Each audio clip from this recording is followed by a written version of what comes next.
এই যে রাস্তায় যে ভ্যানেতে যে পকোড়াগুলো পাওয়া যায় সেইগুলো আজকে আমাদের করে দেখাবো।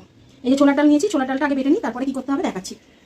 এই যে আমি ছোলার ডাল 250 গ্রাম ছোলার ডাল ভিজিয়ে 5 ঘন্টা ভিজিয়ে রেখেছিলাম। ভিজিয়ে এটা মিক্সিতে আমি বেটে নিয়েছি। আপনার যার যেরকম সুবিধা হবে সিলেতেও বেটে নিতে পারি। এরকম আদা বাটা করে বেটে নিয়েছি।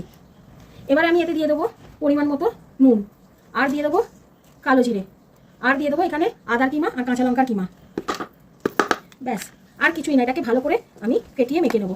এগুলো যে রাস্তার ধারে দেখবেন ভ্যানেতে বিক্রি করে না পকোড়া, খুব ভালো লাগে, স্ট্রিট ফুড খুব ভালো লাগে।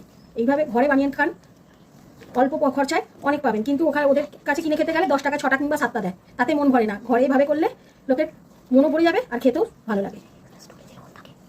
এই যে তেল গরম হয়ে গেছে, এবারে আমি পকোড়াগুলোকে এরকম করে ছোটো ছোটো বড়ির মতন করে দিয়ে দেবো।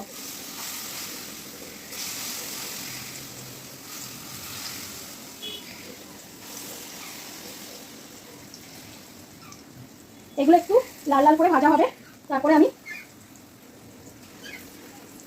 এটাকে তুলে নেব।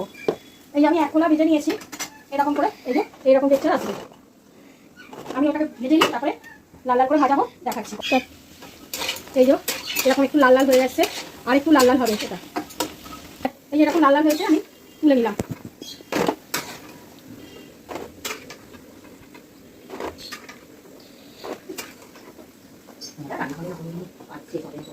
বন্ধ করে স্টার্ট।